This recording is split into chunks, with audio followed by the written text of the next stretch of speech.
Is it working? All right. Hey, everybody, there's people waiting. How cool is this? Wow. Well, this is exciting and pleasantly surprising. Well, hi. So you have Emily and Shayna. How cool. Wow. Yeah, I managed to figure out how to schedule a live stream so I could put things in the description ahead of time and everything else. So I'm learning. All right. So hopefully everyone can hear me okay. All right. So first off, I'm working on, well, you saw the title, I'm working on some badge holder things. Let me grab my ID here. I'm sure you've all seen these before. Oh yeah, I like my shirt. Introverts unite occasionally in small groups for very limited periods of time. That is so me. So I'm sure you guys have seen these before, but just to be totally clear what I'm talking about. So a lot of people have these badges for work, and for the time being, I'm teaching, and what happens is the kids are kind of rough on these things, and this little part seems to break a lot, and then they lose the ID, and then they got to pay $5 for another one. So I thought this would be a good project to try a couple different projects to hold these. So I'm going to do probably 2 or 3, depending on how it goes today. Different projects to hold these that clip onto a lanyard. I made a lanyard last week, so I probably won't make another one this week. And you don't have to even make one. You can just put one of these things on a pre-made lanyard. So that's what I'm going to be doing today. Let me show you the patterns. Oh, sorry. All right. One of them I'm going to make, and I've made this before. I hope it's not backwards for you guys. I hope not. If so, I'm sorry. I don't know how to fix that. This is the, you can see the Zip It Janice from Sincerely Jen Sewing Pattern Company. This is a free pattern. Okay, good. Sorry. I put a link to it in the description. So yay, I'm prepared. I've made like 6 or more of these. Where did I put them? Crap. Oh, they're already over there. I'll get them later. But you can see on here, and it comes with an embroidery design, which I've never used. But you can see you can put fabric money on there. But since these are going to be for students, that's not really something that I'd want to put on there. So yeah, that's what I'm making, and comes with all the instructions and the pattern pieces. Hold on a second.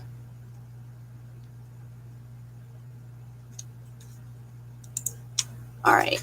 And then the other thing was I found a pattern as I was looking on Etsy to see if there was, because I have something in mind. I want something that's really kind of minimal, so you can just make it out of scraps, and it's cheap and easy to make. So, all right, so I found this. Oh, I should probably not show the whole thing. There we go. All right, so it's the Keep It Close card holder from Lean Mean Sewing Machine Patterns. I got this on Etsy, and I'm pretty sure I forgot to link it.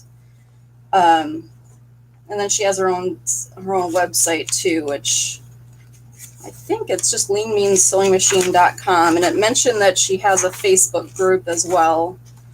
So yeah, oh, it's lmsewingmachine.com. And then she's got an Instagram too, which I will probably start following now. But that one is for non-fraying fabrics, so like vinyl or leather or whatever you're into. So I might do that one. I occasionally buy these fun like novelty vinyl sheets from My Punk Broidery. The basic stuff I buy in rolls, which you can see right over there in 2 different spots. I don't know how well I'm pointing backwards, but anyway, you get the idea. But once in a while they have these novelty ones, and I don't want to spend $15 on a roll of them, so I just buy a little sheet. So this is going to be really good for that pattern. So for needles, if it's just cotton, I just use these size 14 or 90-14. These are organ needles. Oops. I buy Schmetz ones as well, but these tend to be cheaper and they work the same. I haven't noticed any difference. And then for vinyl, I usually use like a 16, or if it's really thick, an 18. And then you have to have some sort of like Teflon foot or whatever to avoid it sticking. So, and then also for on the throat plate, I'm sorry, I'm just looking over my sewing machine right here. On the throat plate, you need something to keep the vinyl from sticking. Now this particular vinyl, it doesn't seem like maybe it wouldn't stick, but what I do for this is, well, first of all, you could just use some tissue paper underneath your fabric. But what I did for, let me see, I don't have any. Yeah, if you don't have a Teflon foot, what I would do is put some tissue paper on top of the vinyl. Like if you're top stitching and it's the vinyl side that's touching your foot, just stick some tissue paper on there and you just tear it away later. So that I've done that numerous times. And then for the bed of the machine, like over the throat plate where it's like there's metal and plastic and it'll get kind of caught up on there, I've just taken a piece of cardstock, and I'm thinking you could probably even just use some regular paper. And I cut a little piece out. Here, let me get a sheet of paper here. There we go. Okay. So if I were to put this on my machine, oops. All right. So here. This would be better if I had thought ahead of time, but I would cut this out here. Got a scissors right here, might as well use it. So I would do something like this, and the feed dogs, this is where they would be, because you obviously can't cover those up, otherwise your machine doesn't really work very well. And then I would just tape this down, like using like painter's tape or washi tape. Yeah. But this is all I would do with that. I have one of these, it's all beat up and it's made of cardstock, so it's a little bit more durable.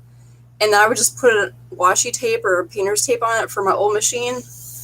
So I haven't done that yet for my new one, but yeah, it's free. I'm sure there's someone who would be happy to sell you something like that, but why? You know, you can just, I mean, everyone's got cardstock. You just get some, like, either if you don't have cardstock, just get some packaging, like a cereal box or whatever. Everyone's got that. So we have that. And then I have a machine embroidery design that I use all the time. And it's from the Bean Stitch. And I should have linked that as well. Sorry. And I'm pretty sure she's still around. She, the owner of the company, she had some like family like health issues and stuff, so she we had clear packing tape too, as long as it wouldn't get caught up on that. Yeah.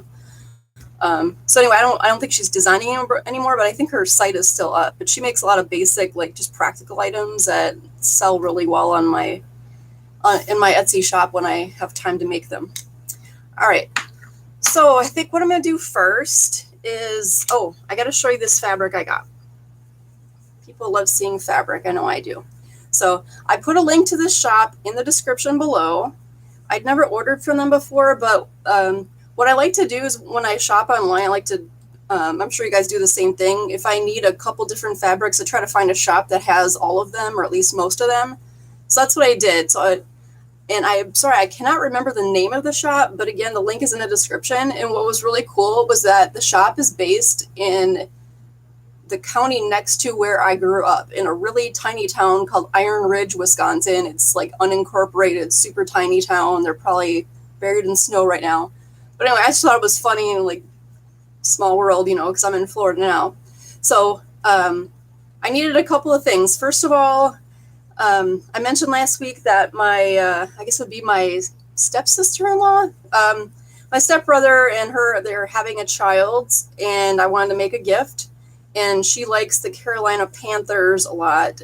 So I found these two fabrics in that Etsy shop, which is funny because they were based in Wisconsin. I mean, they definitely had a lot of Packer fabric too, but that's what she liked.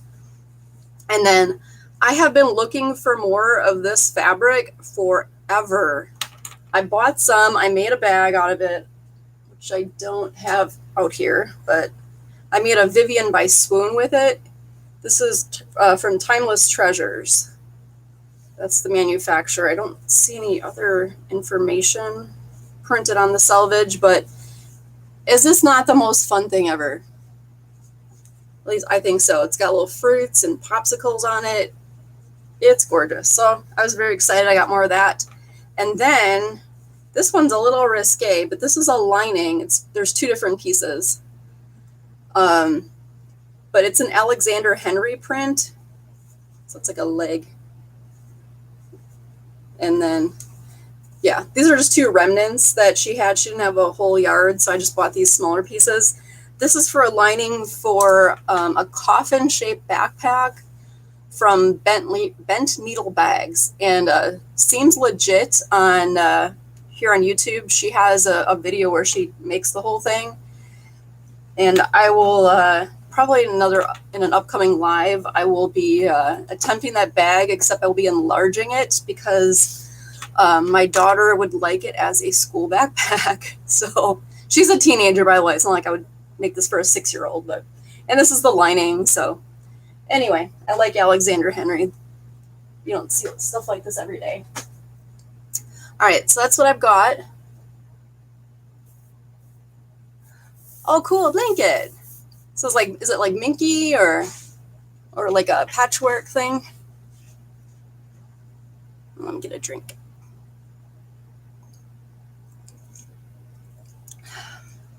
I know my mom makes a lot of like little patchwork baby quilts and stuff for people. And it's funny because some of the recipients are now grown and have their own kids.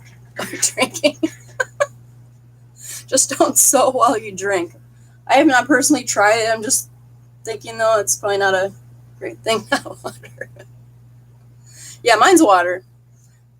I don't think I would do very well if I was sewing drunk. I think that's just would not work out well for me. Oh, that's cool. Applique. Oh, that's sweet.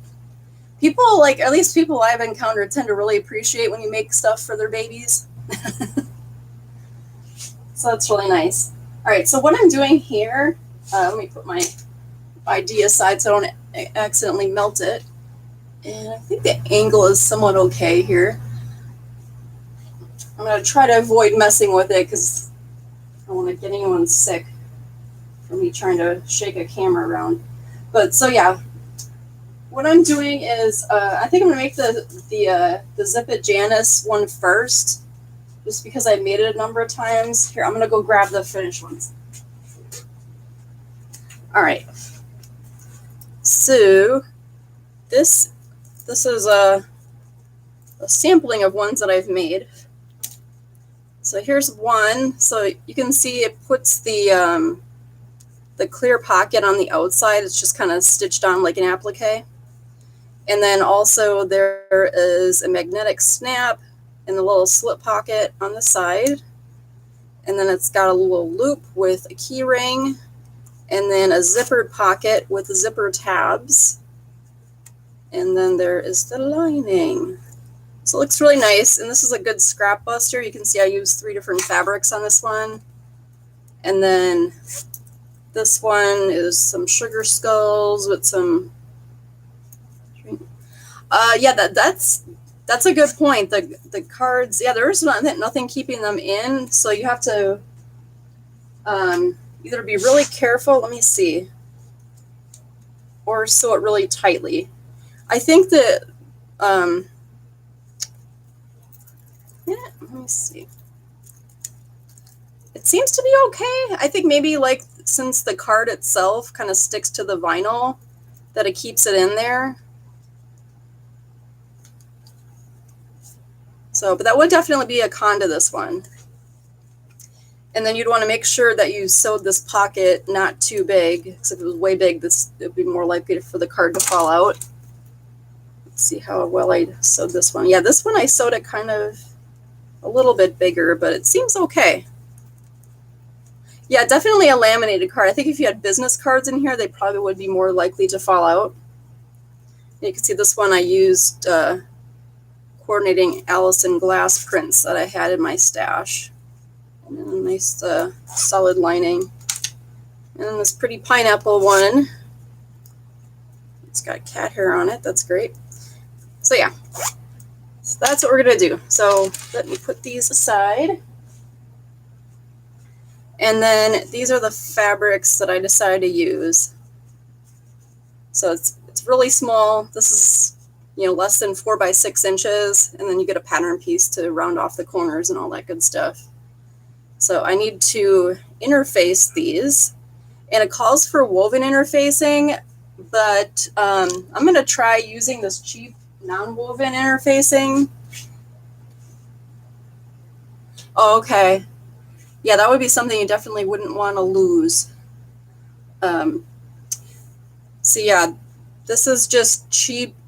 My mom gave this to me. I don't even know why she bought it, but it's just some really cheap fusible non-woven interfacing, and she keeps asking me if I've used it yet. So I'm gonna try using it with this, and then we have a side-by-side comparison, because these ones I used woven interfacing for, and the woven interfacing I use is called Stayflex. There's just no Y in it, and it's all one word, from homesew.com. I really like it. It's a really good price. All right, and then I have some clear vinyl. This one I'm using is Blue Tint. It's from My Punk Embroidery, and they're linked down below. And I just left the tissue paper on it so I can see it better. Yeah, my mom she's given me a lot of fabrics over the years. Like she'll just like get really into something and then be tired of it and like, here, have some fabric. And then one time she had a friend who was a quilter. And it was weird because she retired and then got rid of her fabric, which you would think would be the exact opposite, but I guess she just wasn't into sewing anymore. So my mom shared the wealth there. She had all kinds of great notions and really nice quilt fabrics. So we finally used those up after several years. And then I got my nylon zipper. A lot of people call these plastic zippers. It's nylon. I mean, I guess it doesn't matter, but if you might be confused if you go looking for a plastic zipper. This is nylon. It's just your average dress zipper. Apparently middle school guidance counseling is the way to go, because, yeah, there's tons of fabric. It was great. I think I finally used it up. I might even have a little bit left over. I don't know. This is way too long for what I need, but that's okay because the price difference isn't much. This is a 12-inch zipper. You can get these at your local like retail big box store, but I mean, unless you like overpaying for things, I would order them online. So you can go to Zip It on Etsy, and I mean, there's a million places. Just Zip It on Etsy is that's where I buy all my zippers, and lots of other people do. You can take a look at their shop reviews, and they're very popular. And then a lot of people use zippers by the yard as well. And Zip It does not sell those. I'd messaged them a while ago, probably at least a year, asking if they were planning on getting in on that craze, but they said no, they were not. So it's kind of a bummer. But I don't know, the prices are just really good, and yeah. But I did start buying some zippers by the yards to try them out.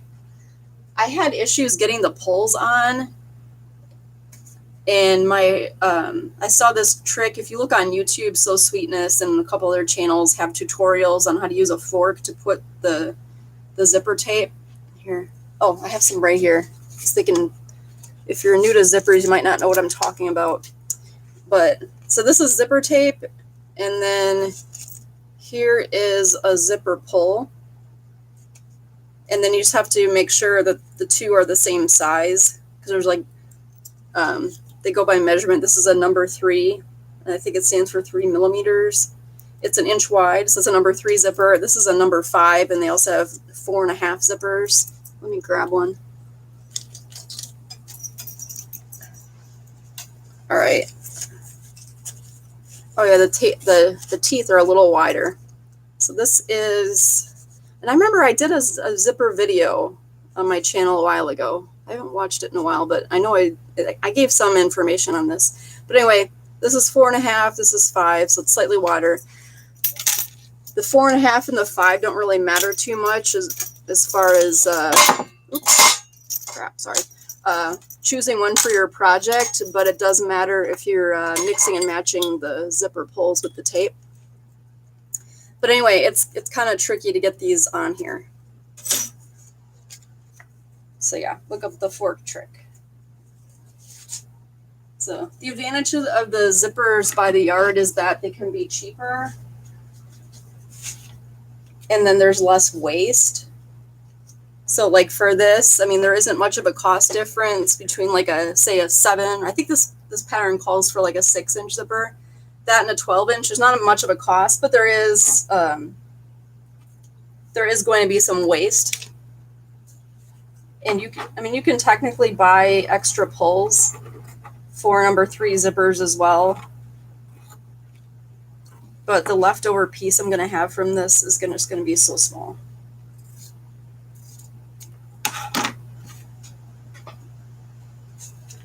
All right. Okay, so I need to get more interfacing out. All right, checking what you can see from where I am. I'm gonna turn this just a little bit. Okay, that's better. Yeah. All right. I have to dig out my interfacing here.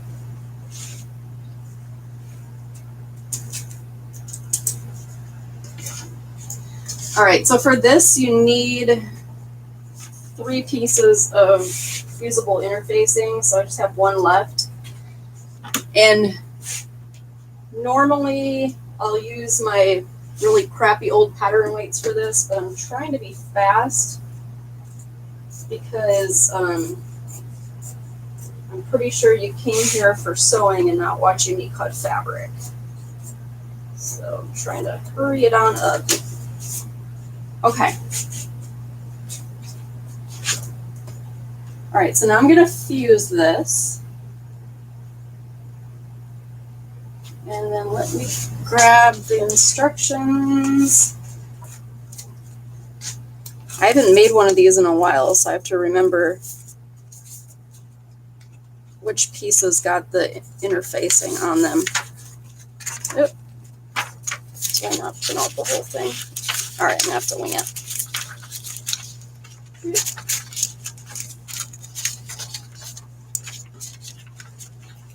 Yeah, this requires a 6-inch or longer zipper. And then a snap also. Oh, you get to see.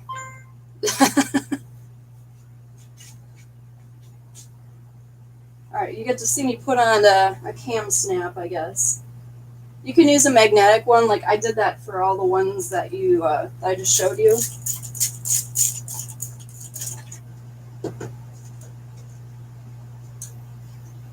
There we go.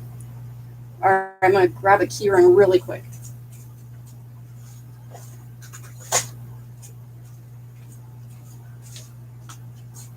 I guess you could use a button. I just think it would be kind of a pain to fasten.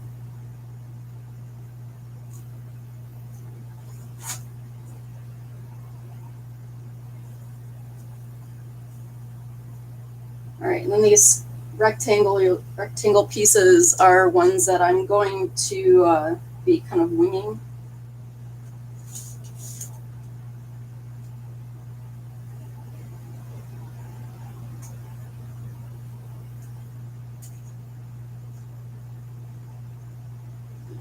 I'm going to interface one of these blue pieces. Oh, did not spray that with water. Normally I interface things using my heat press, That pocket, good question. Honestly, you could leave it off if you didn't really see any point to it. Ooh, that kind of shriveled up a little bit. Yeah, this isn't the best interfacing. You can see it's coming right off.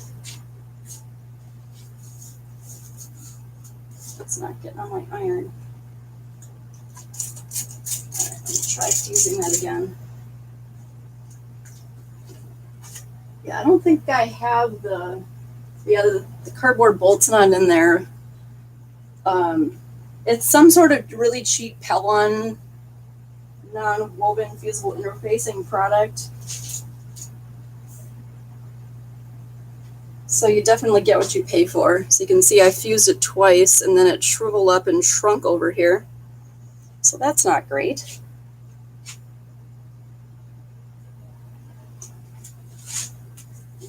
Yeah, it's doing the same thing on this one. And the one I refused, it's not sticking at all. All right. Well, I have seen this question in sewing groups, people asking about this particular type of interfacing where it's at the big box craft store and it's like 40 cents a yard or something like that. And people have asked, oh, is it any good? Well, here's your answer. No, it's not. I suppose I could, I could maybe find a use for it, but I just think it's crap. All right, 1 second. I'm just going to print off these directions.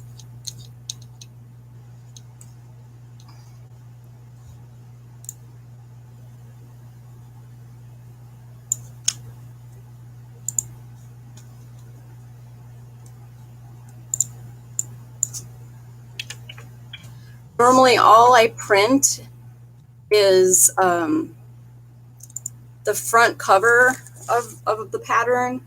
So I'd print this, the actual pattern pieces, and then I'll print the part of the pattern where it tells you what fabrics you need and how much, if it's available.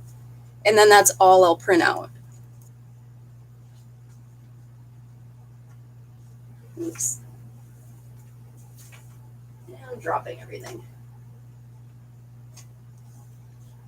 This is a fine time for my printer not to work. Oh, there it is. It's working. Okay, so let me get back to this. Okay, so we got our pieces. We've got our yeah. So we've got our clear vinyl. Got our nylon zipper. Oh, I need zipper tabs. That's what I need. That's what else.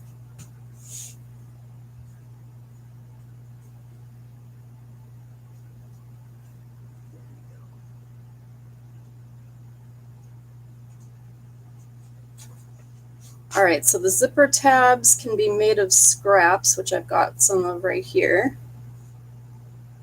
All right, I'm gonna use this one.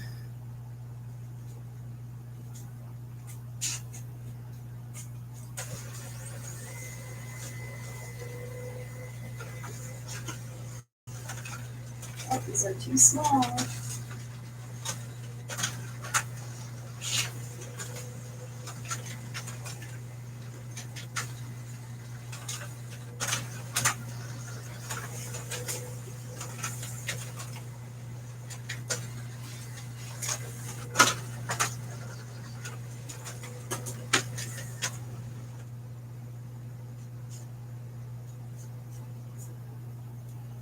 All right, so I need only one? Wow, that's weird. Okay, so I need my zipper tabs.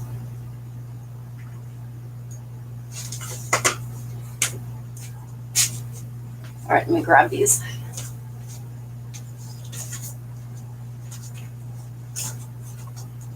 Okay, so first step is, oh, sorry.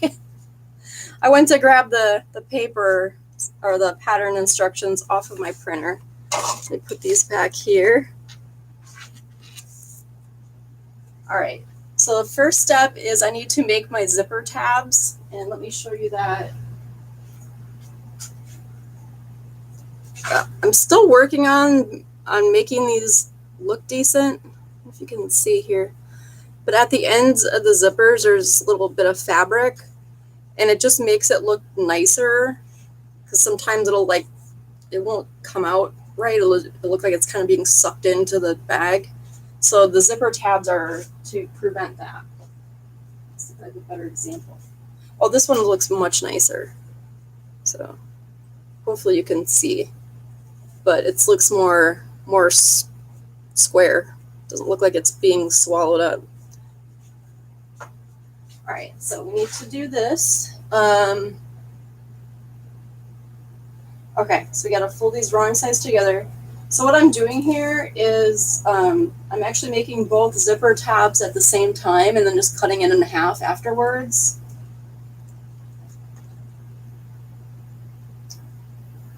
And then you just fold in the raw edges towards that center crease that you just did. And this is the same concept for if you're making like a lanyard or a bag strap. Sometimes binding is made this way. It's very easy. So nothing too unusual. All right. And then I give it one more press after I've done all those folds. All right, so I need my zipper to be exactly 5 inches. And this is a good time to remember to not cut off your zipper pull, because then you have to put it back on again. That's annoying. So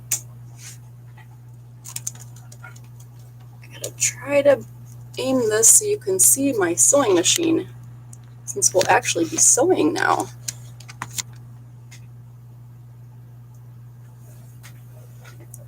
It's going to be 5 inches total. So what I like to do first, because I have a habit of when I'm moving the zipper around, accidentally pulling it right off the zipper tape, because you're going to be cutting these stops off. See, because right now you can see it doesn't come off. It's got these little metal stoppers. But I don't like those because I don't want to run the risk of sewing over those and damaging my needle or my machine or my face when they fly up at you. So I just sew them together like that. And that'll be part of my 5-inch measurement. So from here, I have some, it's like tape with ruler printed on it. So that's what I'm doing right here. I'm sorry, I need a better angle. I gotta figure this out eventually, but I'm learning as I go. But I'm cutting it exactly to 5 inches. There we go.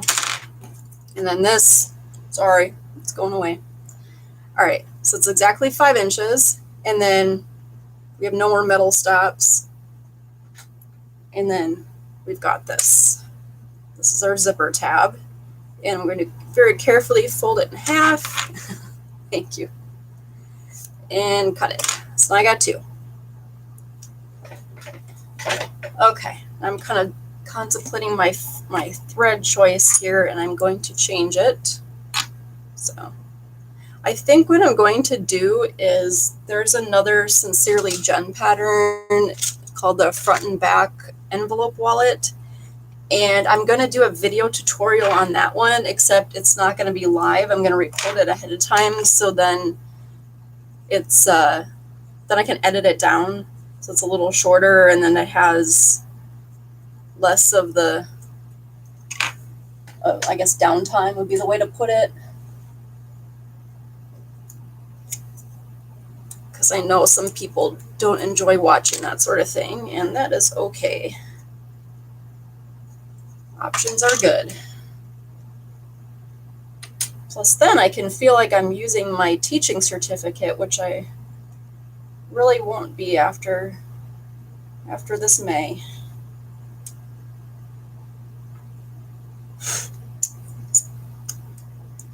All right. bobbin case in there. And then I just knot the threads. This is a Juki TL2010Q. I got it almost a year ago. There is now a newer model, which means maybe you could get this one cheaper. I paid $9.50 for it. I bought it from a small business here in Florida. All right, so I am going to put this on. So all you do is see how there's a little opening right there. You just put it on over this end. So all the way in there. So you have like this, and then you just sew it. Like maybe like 1/8 of an inch from the edge, which I don't think you can see very well, so I'll show you after I stitch it. So there you go. Yep, into the 5 inches. So then after these zipper tabs are on, your zipper should still be a total of 5 inches. So I'm just going to measure it again really quick. Yep, we're still at 5 inches. Once in a while, I don't know what I do, but I screw it up, so then I got to rip out one of the tabs and re-sew it.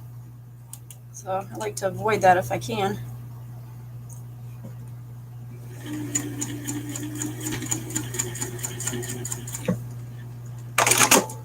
There we go. And then you just trim off the extra, so you don't need that anymore. So it ends up being 1 inch wide. Look, isn't that pretty? All right, so now there's a keyring connector, and I was going to use ribbon for this. I think I still will. Let me see what colors I have on here. I'll use this purple. Thanks. So what you can do is you'd use that same method that I just did for the zipper tabs, except 2 inches long total, and then you just sew on both ends, and then it makes a loop for your keychain. This is, yeah, this will be a stress point, yeah. This is a 3/8 inch wide grosgrain ribbon. It's the way it's spelled, it looks like it's grosgrain, but it's not. It's grosgrain. The S is silent. And this is just a polyester ribbon. It's very strong. I use it all the time. And you can get it pretty much anywhere. Like, it depends how much you're going to buy. If you just need a little bit, then yeah, you can go ahead and buy it at a big box store or whatever. Yeah. And but yeah, if you're going to be buying a lot of colors, you can get it way cheaper online. I haven't bought it in a long time because I used to make little hair bows, and now I don't because I have teenagers and they're not into that any longer, and there's no money in selling them. So I used to get them from ribbonsandbowsommy.com, which is the longest URL ever. But it's made in USA, real nice ribbon. They have like 100 different colors last time I looked. So anyhow, this is what I'm doing. Just put on the key ring, and then you don't have to stitch it on or stitch it closed like this, but I'm kind of klutzy, so I'm going to do it. So then I don't have to worry about this key ring flying off, and then I have to go crawl on the floor looking for it, which is definitely a possibility. All right, so this we're going to set aside next to the zipper, and then we have to get our slip pocket panel, which is the one that we are attaching. Yeah, just a straight stitch. Yeah, we're going to be attaching our clear vinyl ID window to. And where did I put my ID? Here it is. Oh, hi Cindy. I'm basically just getting started. I'm kind of structuring these as there's a tutorial, but there's a lot of chatting in between. So I kind of figured I would set this up like if you're a friend hanging out with me and you're wanting to know what I'm doing. So, but I'm gonna make some standalone tutorials too. But anyway, so what I'm doing is this is my work ID, and I'm just looking at this just to double check to make sure that I've cut this piece large enough, because wouldn't it suck if I made this whole entire thing? And let me grab this since we have somebody new joining us. This is what I'm making. It's the Zip It Janice from Sincerely Jen patterns. This is a free pattern too, so you should totally get it. So anyhow, it would kind of suck if I made this whole thing and then realized I couldn't get my card in there, or it was so loose that it would slide out. So I can see here I've got like an 1/8 of an inch all the way around. All right, so what I need to do is I need to have this. I have my slip pocket piece that's interfaced with this crappy interfacing that I'll be glad to get rid of. And this needs to be 3/4 of an inch from the top. So let me grab my my ruler. Hello. These are great, by the way. It's an Omni Grid 1x6 inch ruler. Oh, yeah, maybe. I'd just be concerned about the stress that you'd be putting on it if you use Velcro. I don't know. I'd have to think on that. I guess you could always put the card itself into the zippered portion, and then maybe you could just put some sort of message into the pocket, like hey, medical information inside. All right, so I'm just measuring this out. And I should have moved my tissue paper out of the way. Now I gotta measure it again.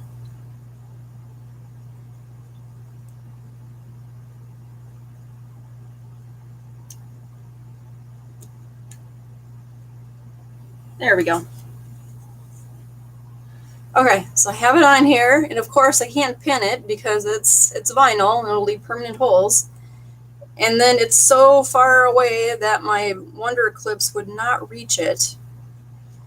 So I have seen a product called Sew Tights, where it's basically just two magnets, like 2 pieces of magnet that go together.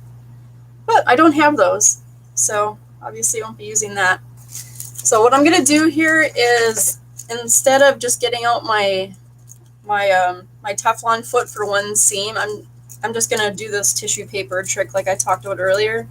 This is the same size as the pocket, so I should still be able to get an accurate seam. And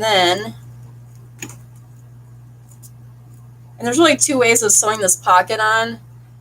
Like for most of these, I have the opening at the top, but really the instructions call for you to sew it from the side. And since then the opening is smaller on that side, it might be more secure. And the reason I did it the other way before is because I wasn't paying attention to the instructions. Sometimes I do that. All right. And I'm using like a less than a 2.5 stitch length. And just sewing very carefully because you only get one shot with this. If you screw it up, you have to cut a new piece of vinyl. And I don't want to do that because that would be boring for you all to watch. All right, let's make sure I'm sewing this wide enough to fit the card in. And then I'm going to back stitch all these stitches because I don't want this pulling out. Trimming my thread, and then you just take this and just tear it right off.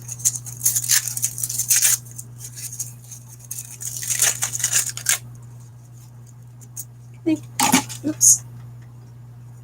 All right, and then just pull off the rest of it.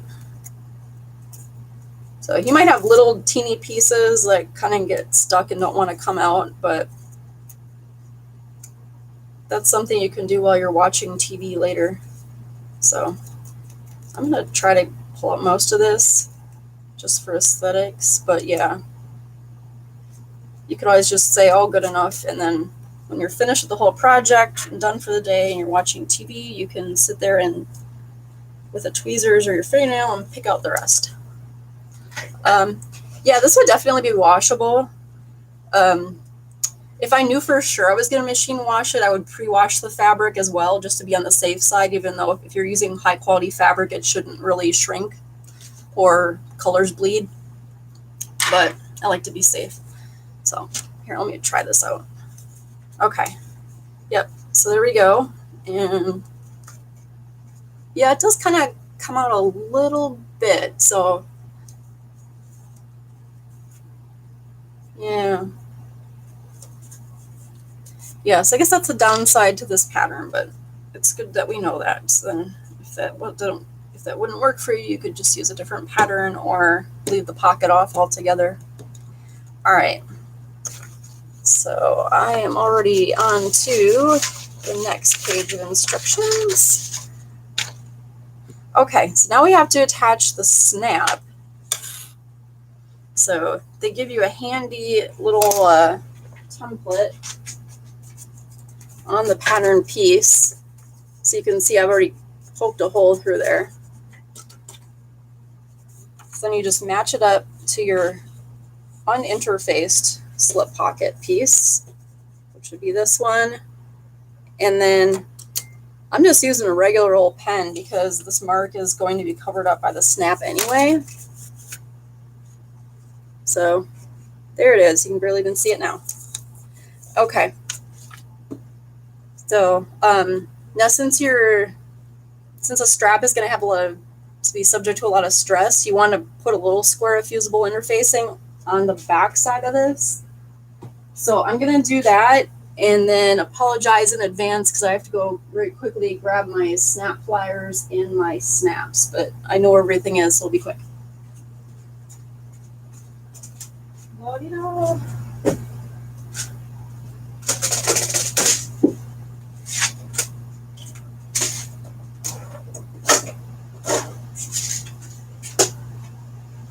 See, already done. All right, so I definitely need to do as much as I can here, otherwise it looks like I have no head. Okay, so I got my little scrap. I just have a little pile of these tiny scraps of interfacing for this type of situation. So just some random square here, and I'm going to put it on the back and leave that there for a few seconds while I pick out a snap. I'm still actually working on the rest of the set of those baby gifts, so I haven't sent them off to the recipient quite yet. I probably should finish those. So much pressure to decide which shade of blue snap I should use on this thing. Seriously though, not a big deal. I have my iron on the cotton setting, so pretty much the hottest one. And these are cam snaps. It's KAM. And just go to camsnaps.com and buy them. You really don't need like 50 sets in every color that they've ever made. I bought these several years ago. I have like 7 boxes of these things. It's insane. Don't buy that many. Just buy a few. But yes, the Cam brand is the best. And plus, really good customer service, and they use at least some of their profits, or all, I don't remember which, for some sort of dog rescue. So that's always nice. Okay, so let me throw this aside.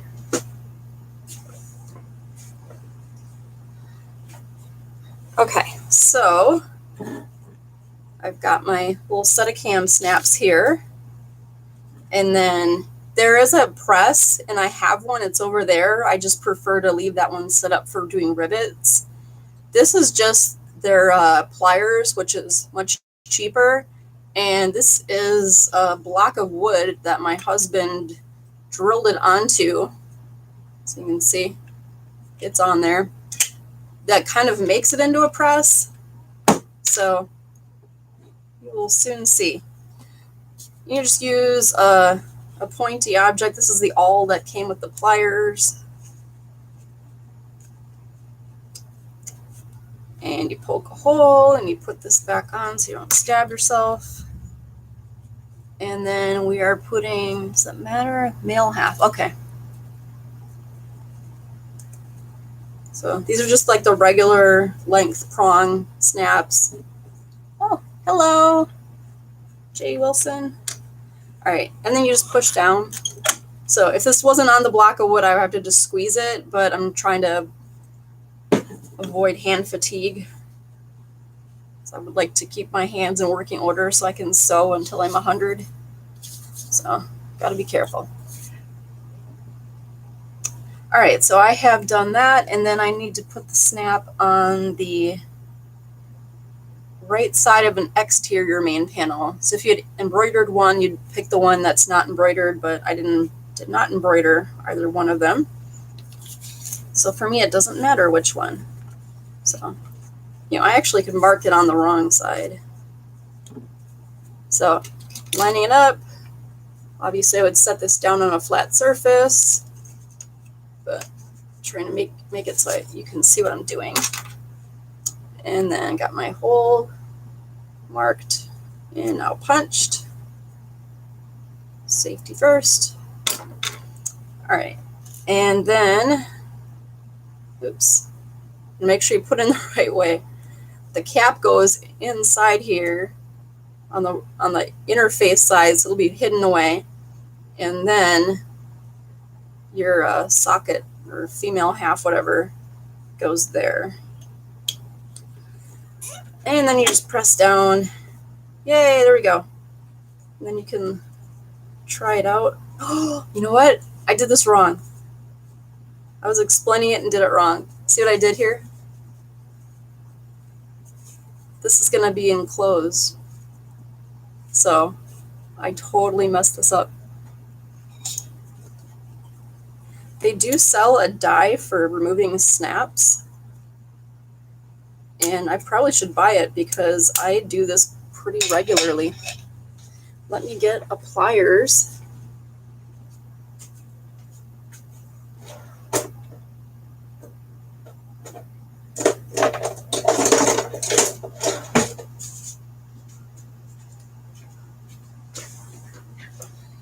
All right, I'm gonna try this, and because normally my husband takes it into the garage and takes care of it for me, but I'm gonna try to do it myself.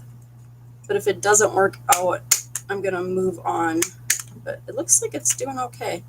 This is just a needle nose pliers.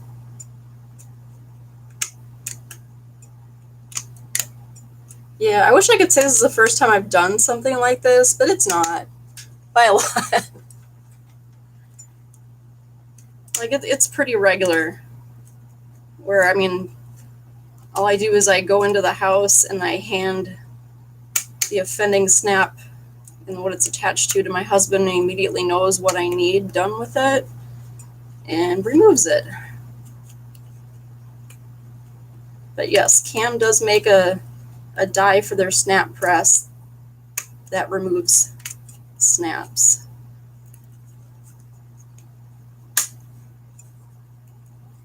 So you can see how durable these are.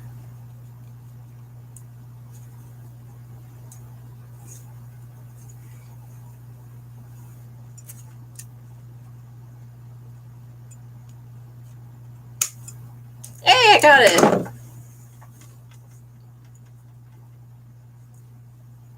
All right, there's the carnage. Yay! All right, I didn't destroy my fabric in the process. Okay, so let me grab another snap.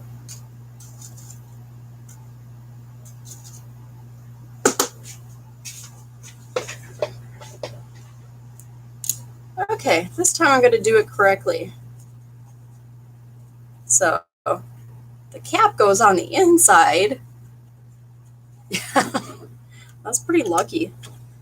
All right, back on, good as new. Now you can see it works very nicely. See, nothing fell off. Okay, put that aside. All right, so we got our snaps on. So now we need to start sewing stuff together. All right, so we need our 2 slip pocket panels. So that would be the one we sewed the vinyl to, and then the one we sewed the snap to. And these need to be right sides together.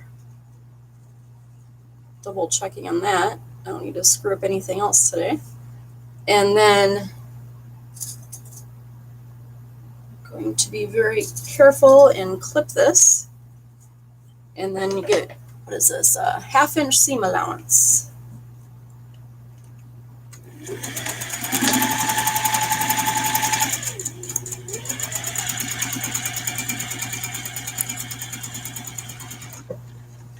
What is going on? Oh, there we go. My thread was stuck.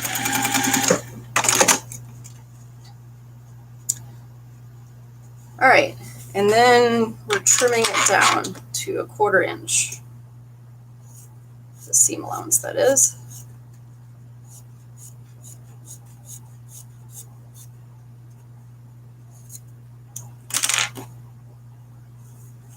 There we go. All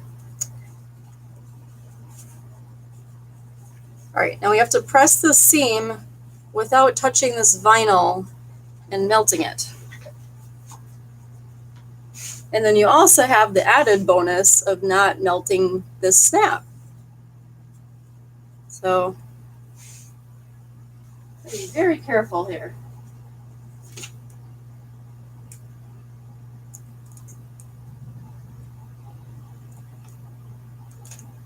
This might be something that if you're not too comfortable, you just kind of finger press. I managed to get it mostly okay. And then I need to top stitch this. And then I'll lengthen my stitch length to 3. And hopefully we can get the seam done without the snap or the clear vinyl pocket interfering, which the snap kind of is, but I think we're okay. Not too bad. Yeah, you could possibly like put a towel over it, but yeah, it's I don't think this camera is gonna pick it up. There's like a tiny little. The way to avoid that would have been to use a zipper foot, but I got a case of the lazies and didn't feel like putting one on, so good enough. Yep, even suggests in instructions you could use a zipper foot. Okay, so now we need to snap these two pieces together so then we can be assured that they are aligned when this whole thing is done. And then you can see all these raw edges are lined up. Everything's straight. You want this to be crooked, so it looks very pretty. All right, and then it says to baste in place. It also says to pin it, and I'm not going to do that because I don't want to. All right, and sewing around curves like this, it takes a lot of practice, and sometimes I still suck at it. So if you make something like this and your curves aren't great, don't beat yourself up. Just keep at it, and you get better at time. All right, so now I need to add my keyring connector, and the pattern piece gives you a little guide on where to put it. So I'm going to use that, and I'm gonna just center it in between and then baste this on.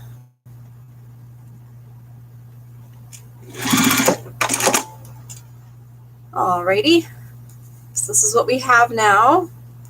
Now we got the zipper. So here it is. Okay, so we need to have this whole unit right side up. Then we have our zipper. We need to place it right side down, which means this is the right side, it won't pull. So it needs to be down. And then the zipper closing to the right.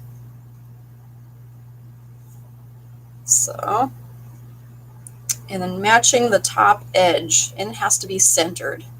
So there should be a 1/2 inch gap on each side. And I'll explain that later when we do that seam. So I'm just eyeballing this.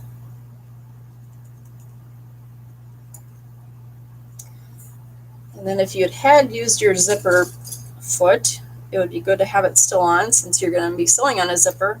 My foot is very narrow, so I'm just going to use that one. And we need to sew this. I'm going to go back to my regular stitch length, and it's a 1/4 seam allowance. And it's not moving. Why? There we go.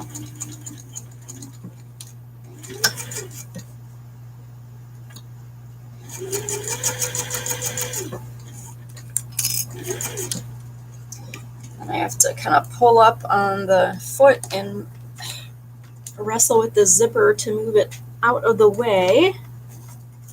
Or not. I think I'll sew a little bit further and try again. There we go.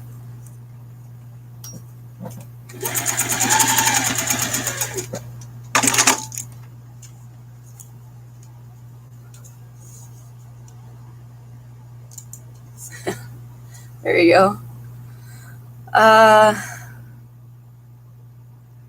Okay. All right, so we got that done. I'm going to zip my zipper closed again. See, this is what we have. And then a lining panel needs to go on here. So the zipper is going to be kind of sandwiched in between. And then I'm going to sew with this at the bottom because it's flimsier. And actually that means I got to open my zipper again. And I need to also keep track of where this key ring is because I don't want to accidentally sew over it. That would be terrible.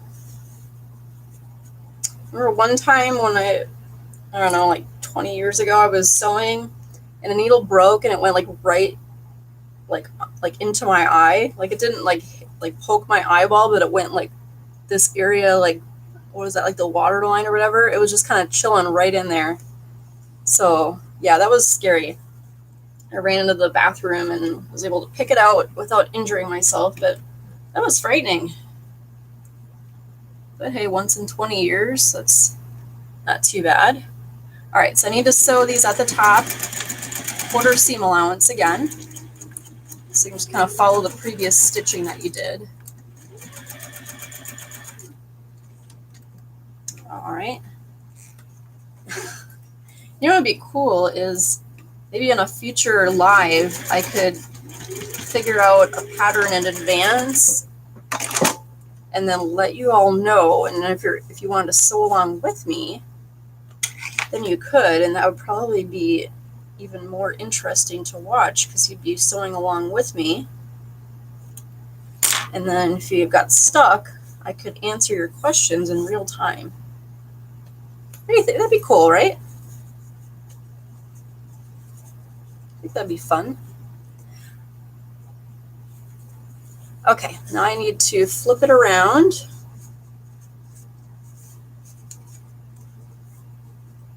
So then all the ugly stuff is on the inside. So wrong sides together. So we have this and this. Yes, this is serious stuff. Like this is a power tool. A lot of people underestimate it. Like, oh, that's just something that old ladies use. Well, first of all, screw you guys if you think that. And second of all, no, it's a serious power tool.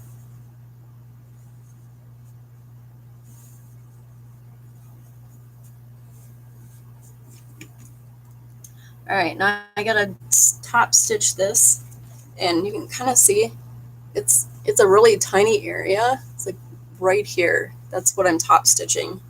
And that's just to keep the fabric away from the zipper so it doesn't get caught in the zipper when you're using the bag. I'll change my stitch length to a 3. Just very carefully sew in between here and hope that snap doesn't get in my way. Oh, looks like we're good. I gotta pull the zipper out of the way. There's a lot of obstacles with this bag. There we go.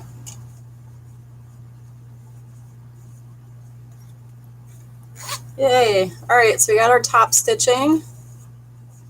Yay. Okay, and I think if I remember right, I just got to do the other side. So let me see. Top stitch. Okay. And then you can see I didn't bother pressing that because there's just too much melty stuff that's in the way. And let me go on to next page here. I'm on page 6. Okay. Oh, page 6 is to repeat steps 10 and 11. So now I'm back on 5. All right. So that is your other exterior piece. Remember, we interfaced that. So we're going to set that down. Of course, you can hardly see it. Oh, there we go. I'll put it here. Now you can see. So we need to have our zipper face down just like before, except now our zipper has other stuff attached to it, so it's a little bit more tricky. I'm going to open my zipper to keep the pull out of the way. And I'm just going to match that up. So you can see on both sides, it's all lined up. And then the zipper needs to be centered. And I'm just going to use a couple of these little clips to hold it in place. Okay. Regular stitch length, and I'm going to sew this at a 1/4 inch seam allowance.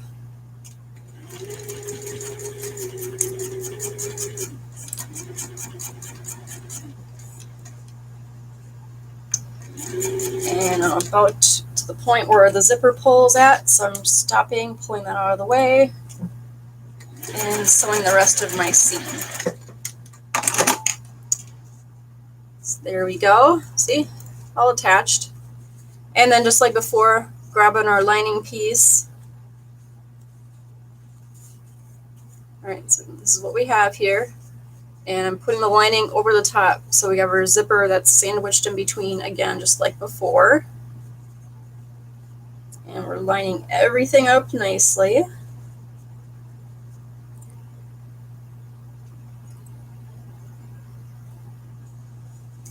There we go.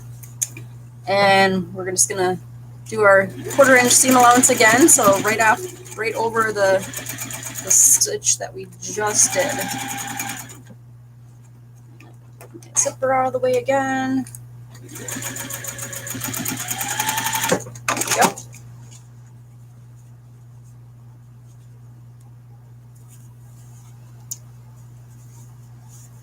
Okay, this is what we have now. Yep, that's right. Just gonna close that. So we have our wrong sides together right here. And then this side I can press because there is nothing melty on it. So I'll just do that really quick.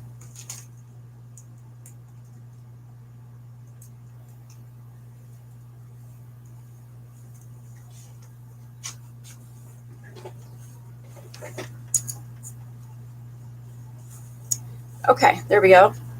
And 3 stitch length and top stitch, just like before.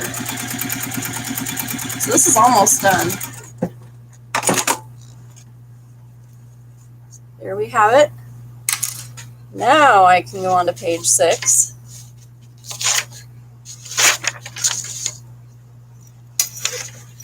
Okay, now gotta unzip your zipper, and you'll see why. So what we're going to do is we need to, excuse me, we need to separate our lining from our exterior, and we're going to be sewing these together. So let's start up here. These are our 2 exterior panels. We're going to match up the raw edges. We're going to clip them.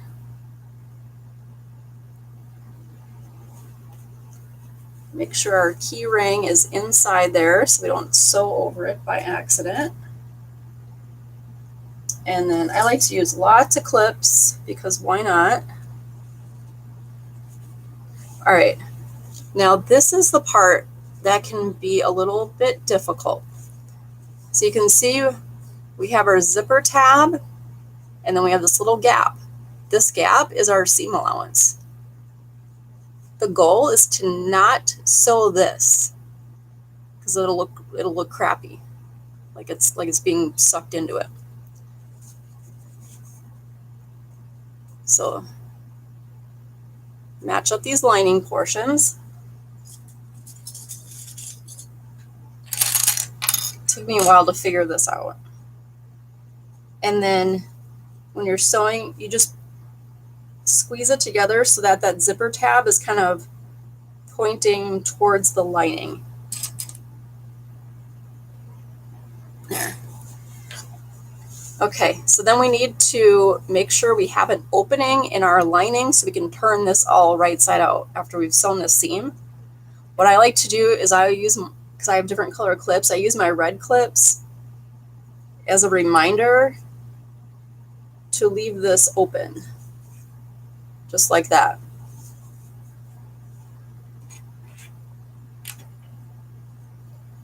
So the same thing on this side.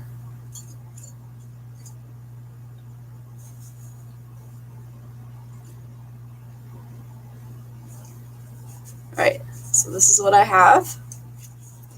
And now I'm going to sew around this whole thing. And this opening is like 3 to 4 inches. And we're going to use a 1/2 inch seam allowance, a regular 2.5 stitch length, and sew around this sucker.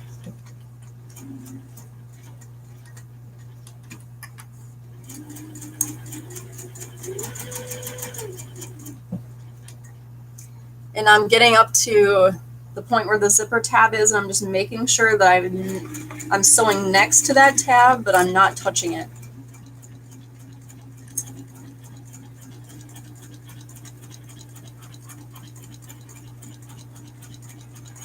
Some of this didn't line up perfectly, but I think it'll turn out okay anyway.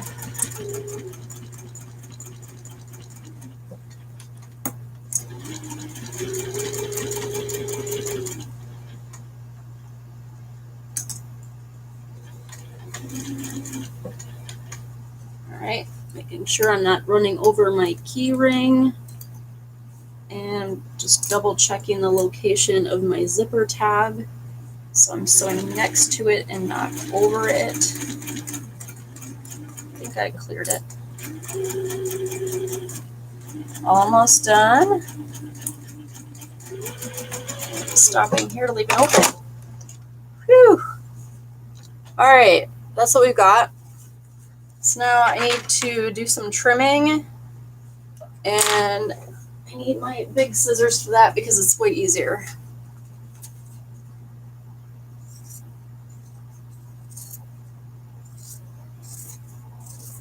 So I'm trimming away about half of the seam allowance, so it leaves me with about 1/4 inch.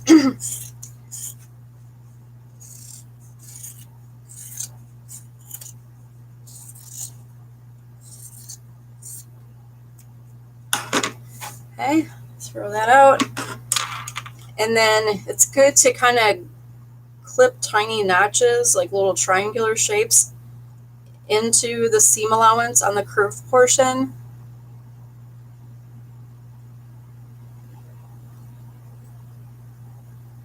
So that's what I'm doing now. It doesn't matter as much on the lining.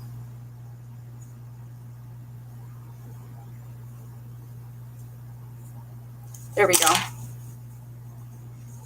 All right, and then I didn't trim away the seam allowance right here because I'm going to need that for later.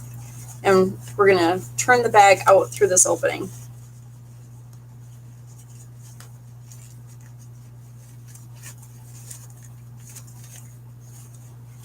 Oh, here it comes. This is cute.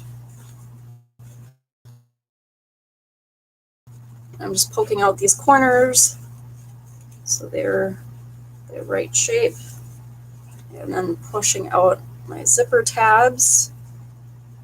Which did I catch them? No, I didn't. I think I'm good. I think the zipper tabs are correct. And then we just pull out our lining a little bit because we need to close this. So I'm gonna push out the corners so I can get out the full seam allowance and sew this shut. So I'm just going to sew this on my machine because no one's going to see it. So I don't really care what it looks like, and this is good enough for me. All right, so there it is. Let's trim away this tiny piece of thread, and you just tuck it in. Thank you. There. So here's the inside. Looks nice and neat, no raw edges. You can sew it up. There we go. Yay! And then you can see there's the zipper tabs.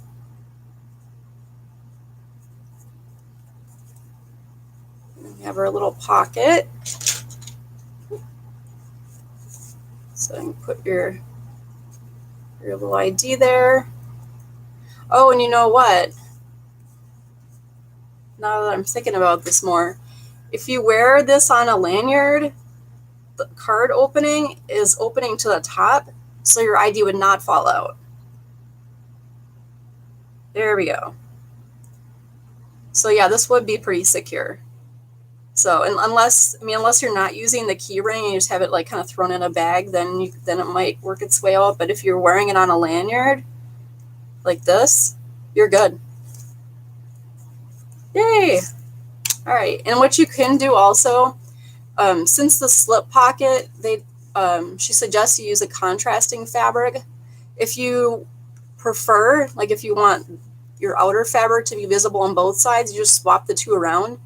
So you'd put your exterior fabric, have that be the slip pocket, and then the contrast be the exterior and the side, if that makes sense. Yep, there we go. We got it figured out. All right, and then here is the little cam snap. Works very nicely. So that would be kind of open if you're carrying it like this. So you want to be careful what you put in this little slip pocket. And even if you didn't want it on there, you could just leave this entire thing off. So you wouldn't need the snap, and then you wouldn't need the slip pocket. And instead you just sew this clear vinyl window to the outside, like directly to the outside. And then it's just like a little tiny zipper bag. Like it's just kind of simpler. So that works. All right. So now that is all done. And then I'll probably bring this to school. All right, let me set this aside. And then let's try making this this one that I downloaded the pattern for.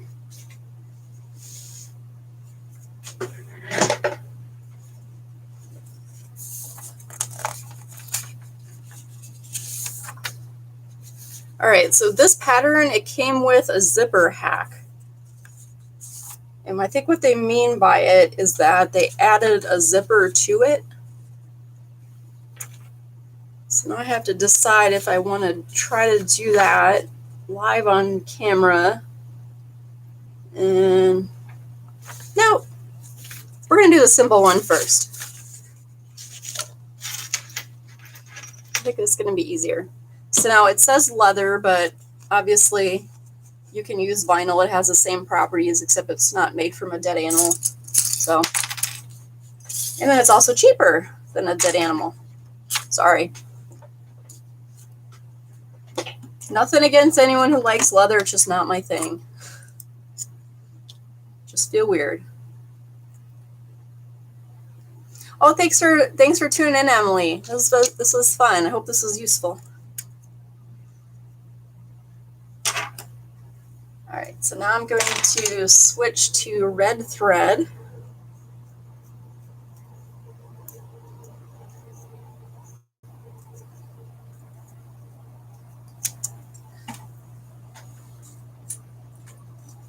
Oh, that does not want to stay. Okay, so let's grab some red thread. And I'm going to thread the machine with it.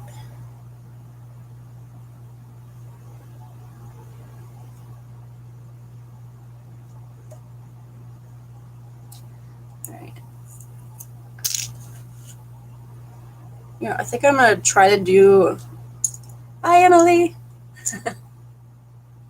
I'm gonna try to make this with the same 14 needle, because I don't feel like changing it. I'm trying to not do boring things on camera. Move this scissors away. Put it on the trash. I try to keep a neat sewing space because then it's a lot easier and more fun. No one wants to like look at a big mess and be like, oh yeah, I'm feeling super inspired here. Okay, so this is a 9x12 piece of vinyl from my punk broidery. I don't remember what kind it was. It's got this like what kind of texture is this? I don't know. It's got some kind of texture. And it's just plain on the side. So I just downloaded this pattern. I didn't even read it before we went live. So I don't know if this pattern is designed to have the wrong side of the vinyl showing or not. So we're gonna find out.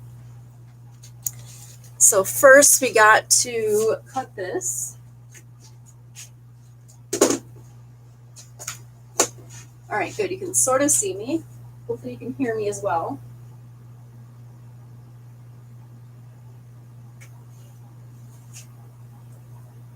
All right, so I'm gonna be using my rotary cutter.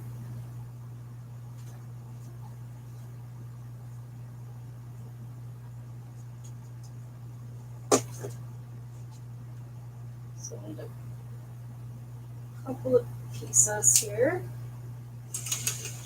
There.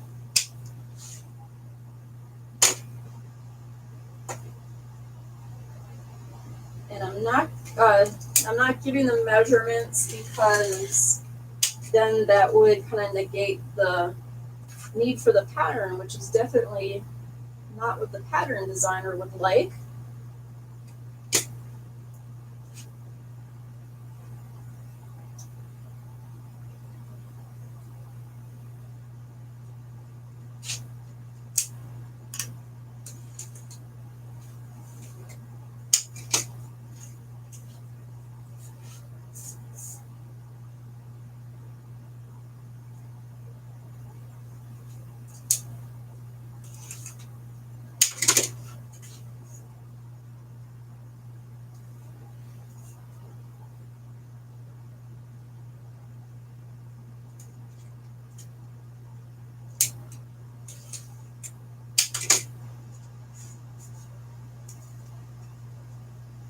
Oh, perfect. Okay. So if you're keeping track here, this uses very little vinyl. So these are all the pieces, and then this is what I had left over. So that is, this might be enough to make 2. So that's pretty great. Now I gotta remember where I put my piece of clear vinyl. Here it is.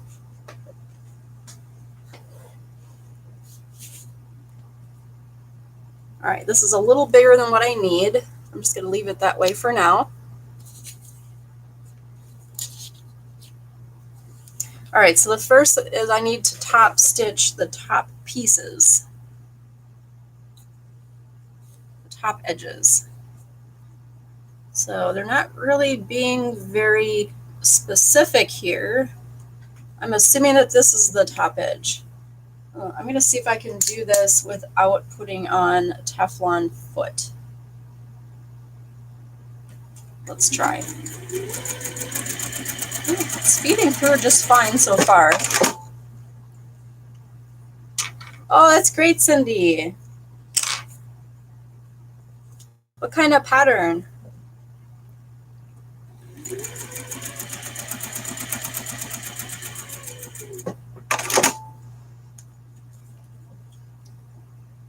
I remember I used to make knit tops all the time.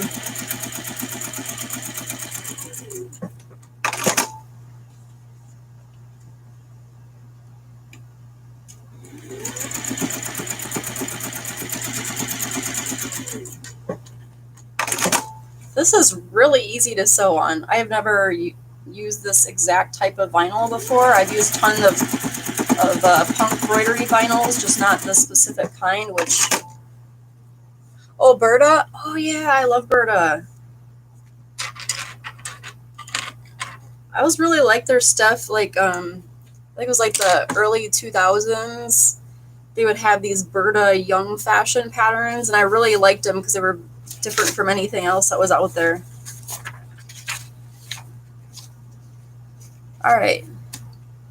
Oh, that's cool. It gives you an option for if you want to add a sew-in label. That's cool.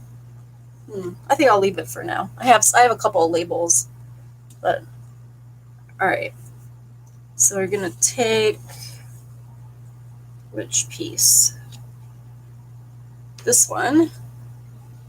Wrong side up. Oh, I need my ruler.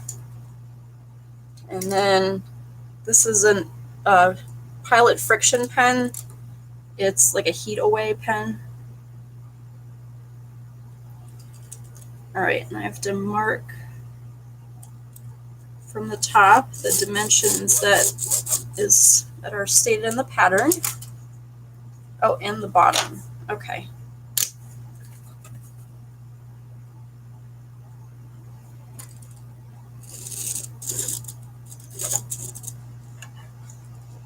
This does not want to mark very easily. I have to kind of press hard. All right. Oh, I see what's happening here. It's having us draw a line to cut out the ID window.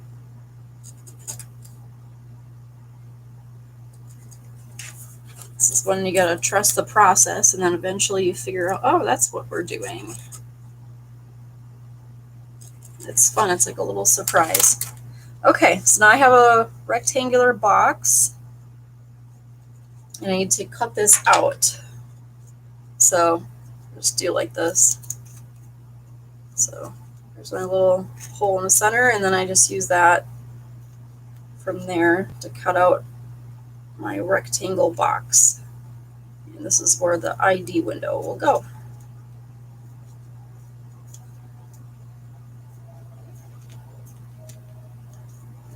Well, so far this is a really easy pattern. It's currently on sale right now on Etsy. The designer is Lean Mean Sewing Machine, and I think her shop was LM Sewing Machine. So I think it was only like, yeah, it was like $3 for this thing. Really, it's really, really cheap for a pattern.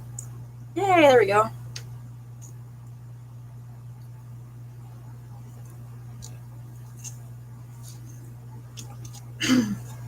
All right, so now make sure this is nice and straight.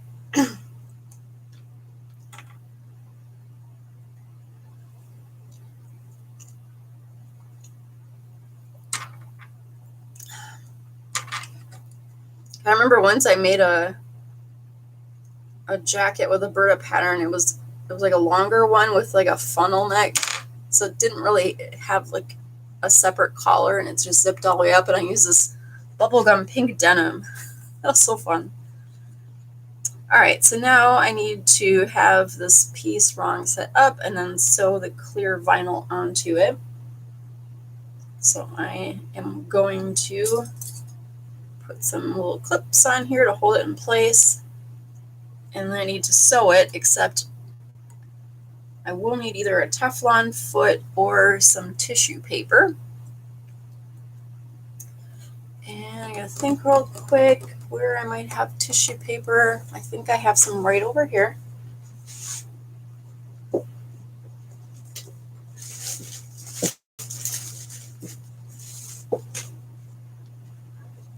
Oh yeah, here we go. All right. You guys shop on ThreadUp. They give you this great tissue paper when they send you your order.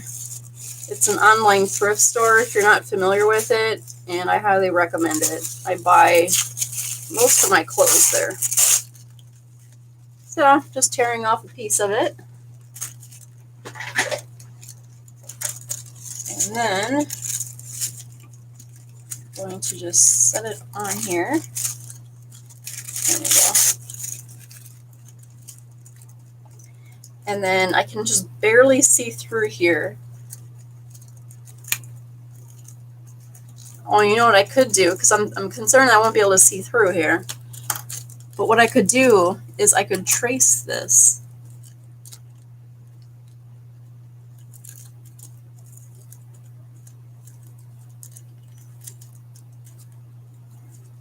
Oops.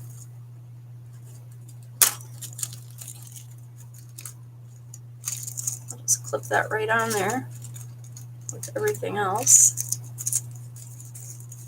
All right, so this is what I'm trying. So give me a guideline since I can't really see what I'm doing. All right, and I'm gonna use my 2.5 stitch length, and I'm going to back stitch. And I'm going to sew very slowly because there are no redos when you're working with vinyl. Those holes that you make are there forever.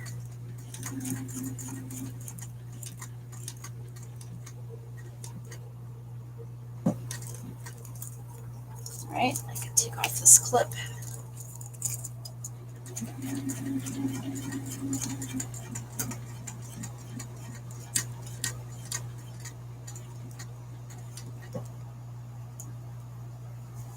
All right, getting one more stitch.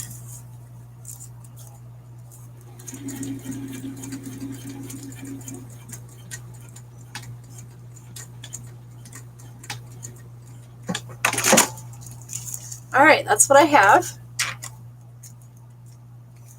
It looks nice so far.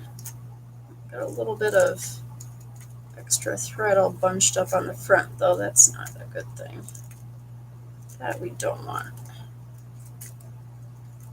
Oh no, it slid. That sucks. Yeah, it's so just right off of there. Oh, you know what I should have done is I should have sewn it this way up, still kept the tissue paper, but sew from here on up so I could see better.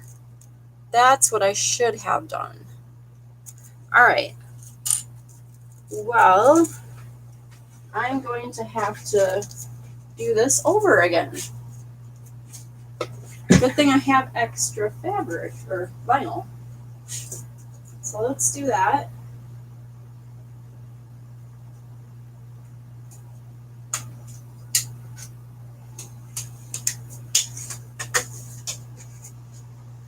All right, so we're just cutting a new piece, and I need to get some clear vinyl.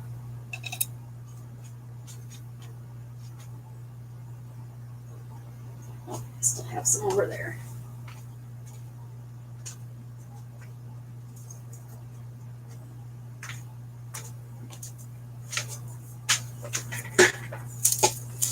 Okay, and this is also for my punk embroidery. I should probably cut it properly. I don't need janky cuts.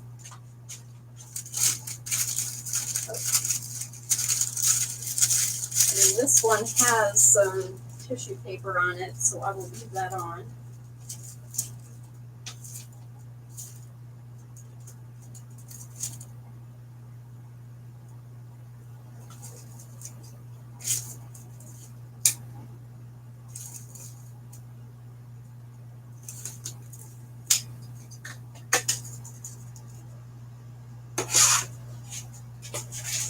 Alrighty. It's been a little quiet on here. So I am redrawing my lines. So it's not too big a deal if you screw up. You can always fix it.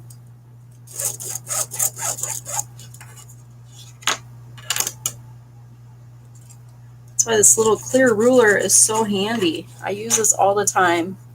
I saw Jess from Okla Roots using one of these, and that made me wonder why I hadn't thought of using one before, because it is so handy. I had been using one of those little hem gauges for dressmaking, just because I'd had one forever from making clothes, but this thing works so much better.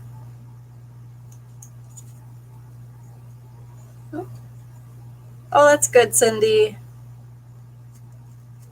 This is a lot of fun.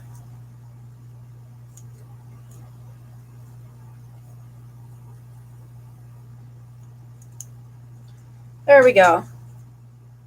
Let's check this. Okay, we got our new one. All right, so this time I'm going to try it the other way. So I have my front piece, my clear vinyl, which I cut bigger on purpose because I can just cut away the excess. And then I'm putting this tissue paper underneath. So I'm just going to clip this whole thing together. And then I'm going to sew around it again.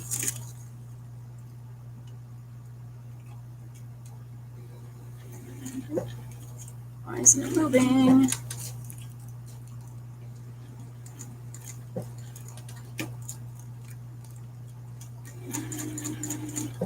What is going on here?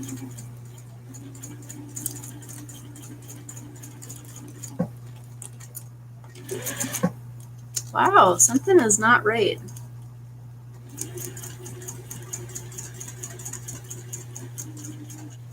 It's not wanting to move. It's really strange.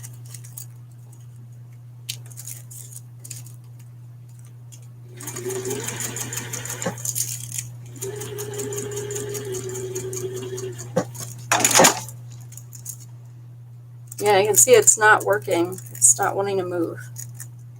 That's really strange because it was working just fine a moment ago. All right. Throw that away. All right, well, I'm going to stitch yet another one, and this time I'm going to have to relent and use my Teflon foot.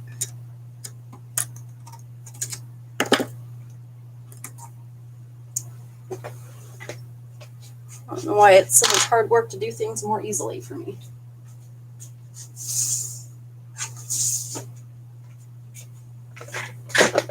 All right, here is the Teflon foot. Now I'm going to cut a third of the same piece. All right.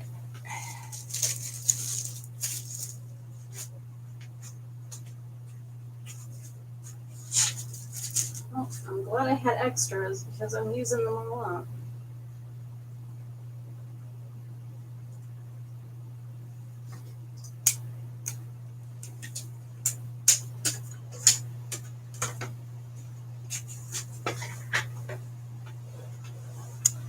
All right, is I supposed to top stitch? Oh yeah, and I need to top stitch this one. Let's do that.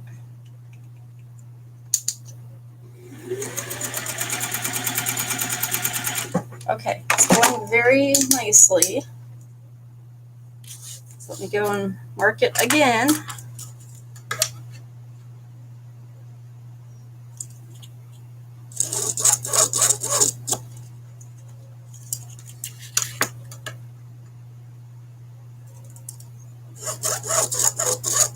So is anyone else sewing today, or is it just Cindy and I?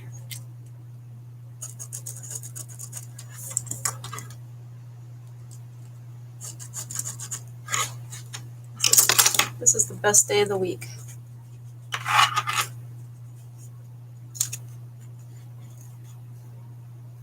And then if you're in the US, Monday is a holiday. It's President's Day. And some people have that day off. And I'm fortunate enough to be one of them. Schools are closed that day. So that gives me a bonus day.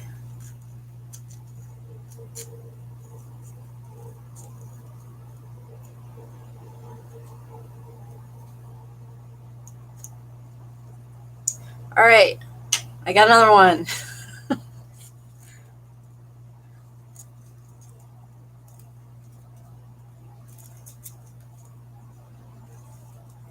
Okay, so I need a little bit extra on here.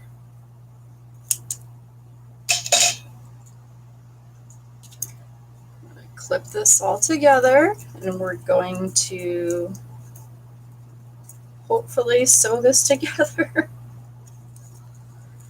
All right, I'll start on the short side this time.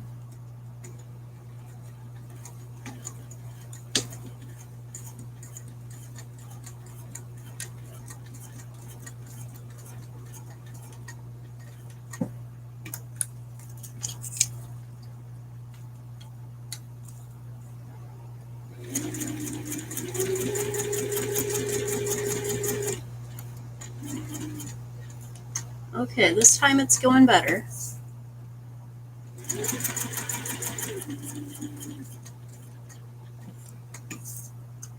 Almost there.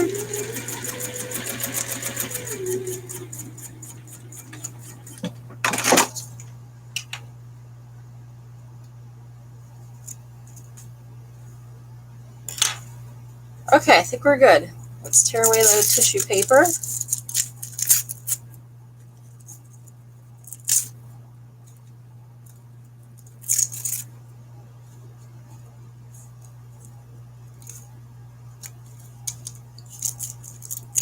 I wonder if it would work to combine sewing with some other topic.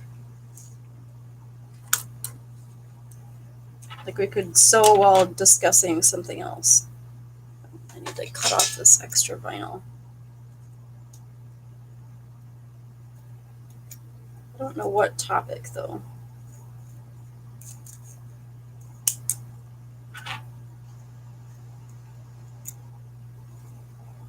I think that could be fun.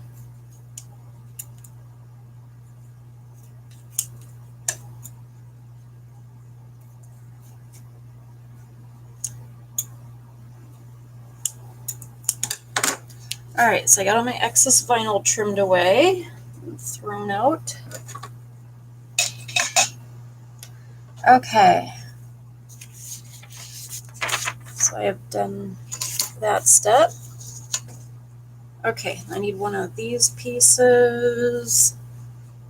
Right side up, top stitch edge at the top.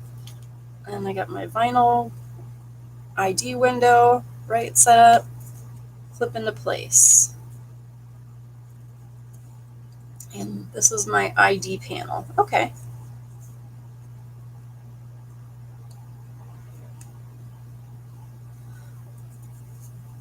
Oh, wow. I don't know why I didn't. I must not. Yeah, I don't really know much about Texas weather because I don't know why. For some reason, I assumed it was just hot there all the time, but obviously that is not the case.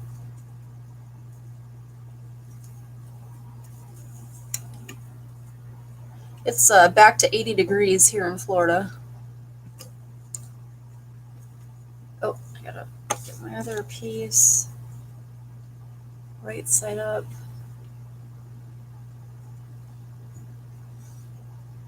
And put this on here.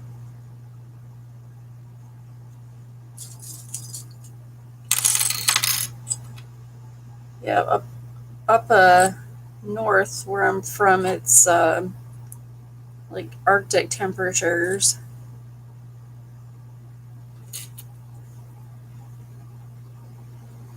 I'm glad I'm not there. Not fun stuff. Okay, so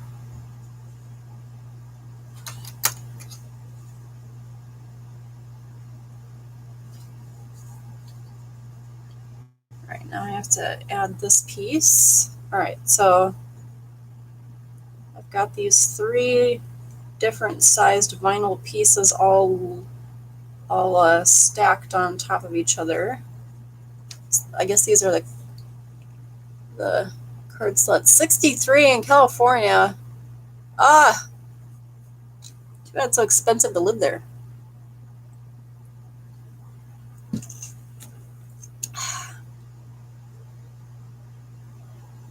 Oh wow, I'm almost done with this. There's one more step left. I clipped all these things together and now it's saying step 7 and you're all done. Wasn't that fast? It was.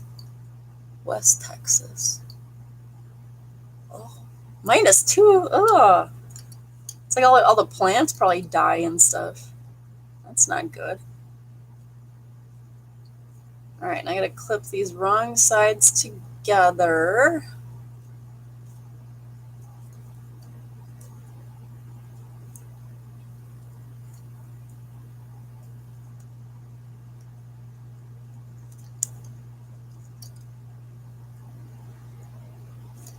Oh, okay.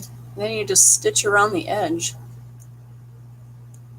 Man, this is an easy pattern. Holy crap. And this gives you a good excuse to buy little sheets of all the different fun vinyls that My Punk Broidery has. So, this is a winner in my book. Look at that. And like I said, you can leave the top open, but mine looks kind of weird because it's like got this lining.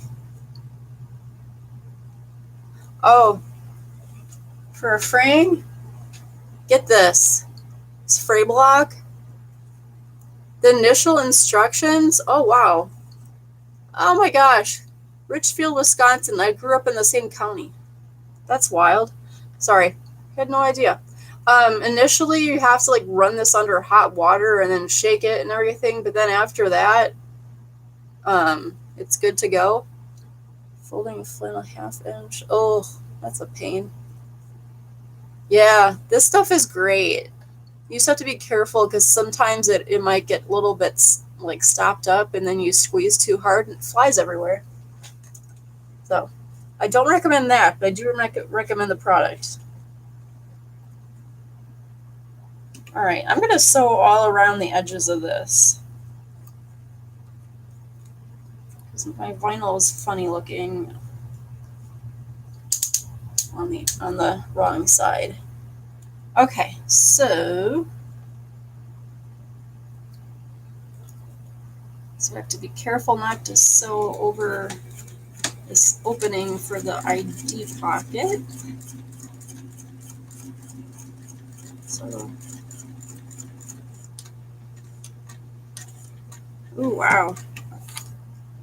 I feel like a winner. I managed to do it. I did not sew the pocket shut.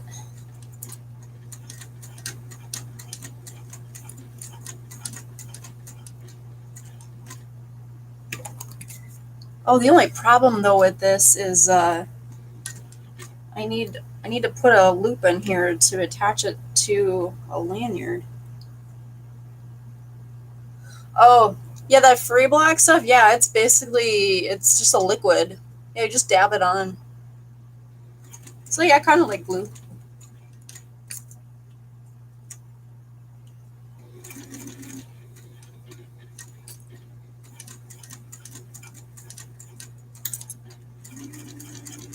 Alright, I think I'm just going to sandwich a piece of ribbon in my final seam on this, and then I can attach it to a lanyard, which is the whole point of making this. Alright.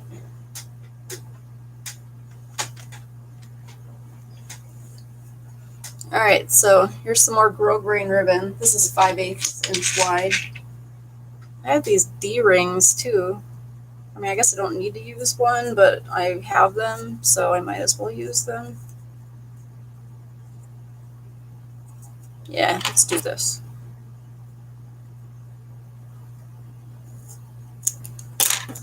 Alright, that's too small to bother keeping. So I'm just going to put this inside the seam. Right in the center. This is what's so fun about sewing is it keeps your brain active because you get to do some problem solving along the way. And then you make something that no one else has because you made it up. I guess I should probably go back. Yeah, I'm gonna back stitch over this ribbon. So then it has 3 rows of, or yeah, 3 rows of stitching over it to make it more secure.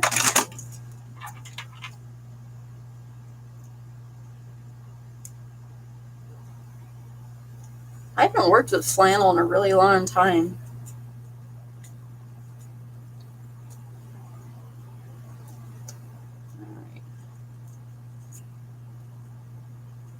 Okay, so then I'm just cutting off all these really tiny pieces of thread, and then I guess this is done. This is quick. This is a good pattern, I recommend. I'm going to take a photo of this and upload it onto Etsy with my review. I love when people do that. When they buy something from me, when they take a photo of it, include it with the review. Even though I've obviously already seen the item, but it's just really cool to see it, like, you know, like with somebody else using it. All right, so this is what I got. So I think it probably would have been better if I had put this at the top and centered it, but I remembered after I'd already sewn this seam. So it's like somewhat toward the top, like it's a little off center, so it should kind of tilt up so the ID shouldn't fall out. Let me try. Oh, that's a nice snug fit. I like that. There. Very cool. So now these pockets wouldn't be terribly functional if you're wearing it on a lanyard,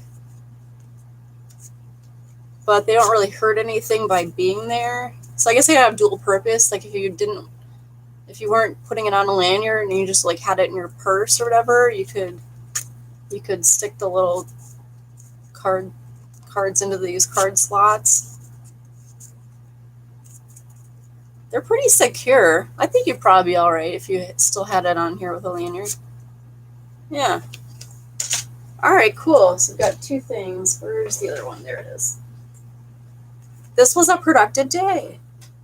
Thank you. All right, so you made 2 things today. And I've got a link to one of them in the description. I'm going to add the link to this in the description after I publish this video or whatever. It has to do some things, so it'll be a little while before I can add the link to this. But it's lmsewingmachine.com is her website. I bought it on her Etsy shop. I assume you can get it on her website as well. But yep, so this, and then this is the Zip It Janice. This is like $2.75. This is free, so good deal either way. So these are great. So you can clip these onto lanyards or throw them in your pocket or your purse. And they used hardly any fabrics, which is another good thing. So you can use up some scraps, buy some fun vinyl on My Punk Embroidery, and you got some good stuff. These would be good gifts too. I know for sure that teenagers like these sorts of things. I don't know about like male teenagers, but like female ones, definitely. Well, thanks for tuning in, Shayna and Cindy and whoever else is on here. It's just being very quiet. That's okay. But yay! All right, so I think it's a good point to end the video. So I hope this was helpful. Don't forget to subscribe if you haven't already, and I will talk to you soon. Bye. Happy sewing.